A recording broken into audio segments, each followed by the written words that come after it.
This programme looks at techniques for teaching non-fiction at Key Stage 4, with a special focus on travel writing. At Parliament Hill Girls' School, we see English teacher Ava Huiris teach 2 lessons with her mixed ability Year 10 class. To plan the lesson, she is helped by Barbara Blyman, advisory teacher at the English and Media Centre in London. At Key Stage 4, non-fiction text types have been divided into what's called triplets, and the triplets put together clusters of purposes for non-fiction writing. For instance, argue, persuade, advise. In recent years, we've gone a bit overboard in terms of teaching all the features of text types, and I think perhaps now we just need to find a happy medium and to find a sort of slightly more balanced approach to teaching non-fiction. We're looking at travel writing today, and specifically at how perhaps travel writing does more than it fits more than one purpose. So travel writing can inform and explain and describe. I think that's great because then, you know, you're opening it up a bit more for them. Ava's somebody who I have known for a long time because I actually taught her A-level myself, and she's now become a teacher. We work together really to think about some of the issues around non-fiction teaching. Travel writing is a really good genre to use because it just covers such a huge range of different kinds of writing. You get travel writing that is almost like fiction. It's kind of autobiographical, it's literary, it tells stories. You get the travel feature in a newspaper, you get the guidebook. So you have really such a wide range of different types of texts to offer students. Really all of the text types that are covered in the triplets you could find demonstrated within travel writing. We're going to start with an activity on the board where I sort of remind them about, you know, what are the different contexts in which we can find travel writing. I'm then going to read a couple of pieces to them from the whiteboard and get them to think about what's the main purpose of this piece of writing. In front of you, has everyone got like a pile of yellow cards in front of them? Do you want to take the clip off, the paper clip? I gave them a stack of cards with different purposes printed on them, so inform, explain, describe, entertain, so they can think about the different purposes for which texts are written. Well, I'm going to read you a piece of travel writing, and I want you to have a think about what the sort of main purpose of it is. All the different types of purposes for which texts are written.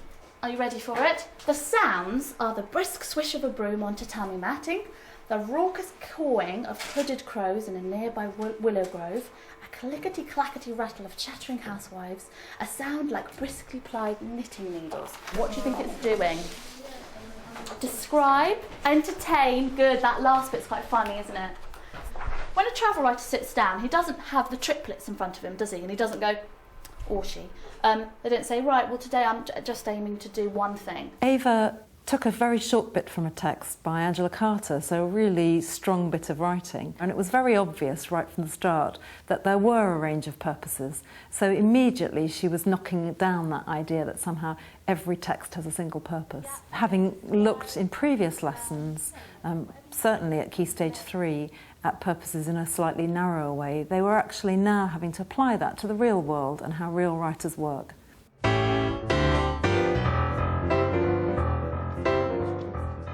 Ava then went on and she gave groups different texts to work on. The first one's an email, quite a funny email about travelling. Well, I'm finally here in Big Bad Tokyo. I was really lucky that Mino, a Japanese friend of a friend, could meet me off the airport express train, as arriving in Tokyo with jet lag is a passport to a world of confusion. The second text is from The Independent on Sunday. 3 ultimate hotspots for true luxury lovers. Some destinations never lose their sparkle. The editors of Travel Guide Nota Bene give their pick of the best. The last piece will be from a website. A couple of months ago, I enjoyed a hellish family vacation in Colorado. We had gone to the Rockies to ski for a week. Are you out of your mind, Mum? That's a rhetorical question, isn't it? Yeah. The varying of sentences. Think about it is really short and then that bit's really long. Oh yeah, that's good. And you should now be doing the text type grid, your column in it, and then we're going to feed back in about 4 minutes, okay? T is for text type, Was it from a newspaper? Is it from the web? A for audience, so who is it written for? And then obviously P is for purpose, so what is it aiming to do? And then obviously they have to think about the triplets and, you know, the purposes for which a text is written. I think they do appreciate texts that are from real writers and aren't just made specifically to illustrate that the text is written for one purpose. For a lot of these girls, some of them have barely been outside of London, so I think it's very important for us to sort of, you know, have a look at these texts that kind of broadening their horizons. It's more for them to kind of aspire to and think about, and I think lots of them do want to do travelling when they're older. In Ava's lesson, one of the groups was looking at a really very challenging text, and they then fed back and presented it to the rest of the group. Now, that's not something that every group would have been able to cope with, but by singling out particular groups for particular texts, she was able to actually really challenge every student. It was from the Lonely Planet website, so it was a bit of writing that was separate from an actual review. It was just about a writer. So we said it was kind of an autobiography, a novel and a journal at the same time. We said for the audience, we said they'd be quite sceptical adults with maybe a bit of a dry sense of humour or something. Okay, so it's a bit witty and funny, isn't it? It is. When you go into a classroom with work around travel writing, you're not kind of just going through the motions. It's about actually encountering fun, lively texts and really enjoying the work in the same way one would with a really good short story. One of the things that's really important about teaching non-fiction is to relate the reading of it to the writing of it. I think the two really, really inform each other. The second lesson, I started off with modelling quite a humorous piece about an area of London that I live in. What would I be aiming to do with this piece of writing? The key words kind of give you a clue, don't they? Becky? I think it's useful in any task that students are asked to write to actually let them step back from it a little bit and have an overview of what it is they're trying to do. I'll do some describe. I'll also be informing though, won't I? Lauren? Maybe persuade them to go there. Okay, it might be a little bit persuasive, it might be, if what I say is good. By recognising that there may be a range of purposes, you might get away from some of that very, very dull writing. I'm writing to inform, but I'm going to try and make it as, you know, lively and interesting as I possibly can in order that the person I'm informing goes away and remembers some of it. When you're describing, very often you need to rely on sensory language. Okay, do you remember? We're going to do a bit of a mind map. They really need to see the process that you go through to get to the end product. So then if I do it for them, then I think they'll feel ready to kind of go ahead with it. 6 senses. So what I can taste, what I can hear, what's bad here, what I can see. You're kind of letting them in then, aren't you, to the process, your thought processes as you write. Okay, what can I see? Well, guys, at this point, I might bring a bit of my anecdote in because actually, what I can see is sort of puddles of sort of testosterone-filled kind of men, sort of lurking about, kind of leering a little bit, and that might be a bit funny if I describe it that way. So what can I hear? Naita, give me something that I can hear while I'm sort of wandering down. Noises. The Good, traffic, yeah. the people yelling. People yelling. Also, the sort of buzz of lots of different languages, because that's something that I love about things with art, the fact that it's so mixed. How might I be feeling then? What sort of emotions might I be feeling? Not very good. Not very good. So mixed emotions? And in an exam, I always want you to plan for at least 10 minutes. You've got that amount of time.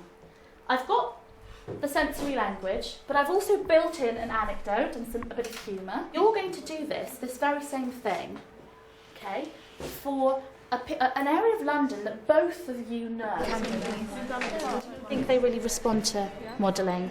Yeah, because it's a mixture. I mean, you were modelling it quite strongly for them, showing them exactly how you'd go about it, but you were also drawing them in.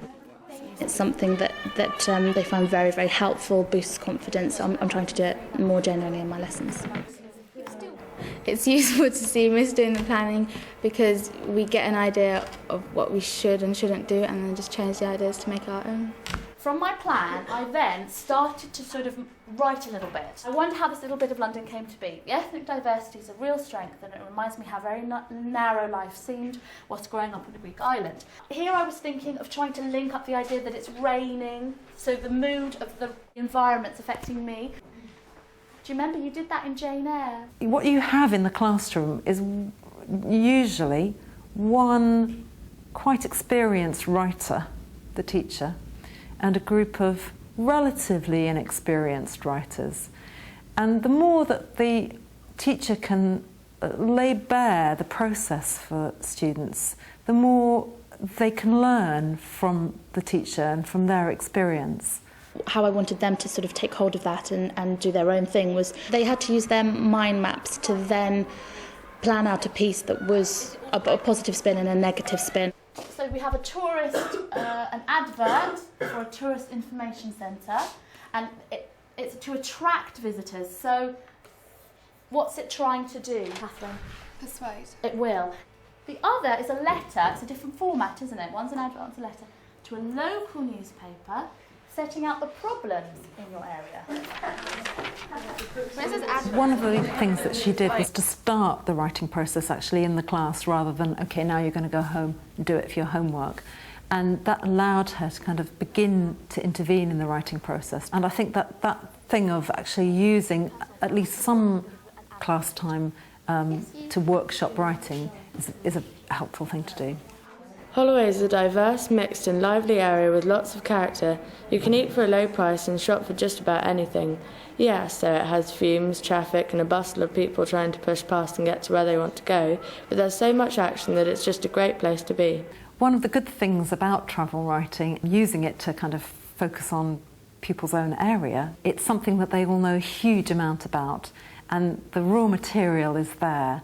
And then it's a question of what you do with it, how you manipulate it, how you turn it for different audiences and different purposes. I'm a senior citizen and I think I have the right to be able to walk through London's finest street without having to feel claustrophobic and overwhelmed by those young, trendy kids. They seem to have no respect for those elder than them. They crowd the streets and buses being rowdy and loud, quite disgraceful. In my days, Oxford Street was a pleasant place to shop, and that doesn't mean we didn't socialise, we just weren't as noisy. Excellent. I think by the end of that sequence of 2 lessons, the students will have got quite a bit further in terms of a more sophisticated and complex view of how non-fiction works. They'll have been drawing on what they see real writers doing in terms of their own writing. And I think the planning process in particular, I think Ava really gave them a lot of support by modelling for them how she would go about writing a piece of non-fiction. From the work that they produced, I think that the pieces were less stilted and they lose lots of features of descriptive writing, which is what they need to do. It seems really important to me that students should be given something that's fun and engaging and exciting to look at, and that's what real texts do. And travel writing, I think, is particularly good for that because it does offer them kind of exciting other worlds to look at. But also you can apply it for their own writing quite closely to their own locality, to their own world, and let them write about something that they know intimately, know really, really well. Good, well done. You did really, really well today. I'm really proud of you. Off you go.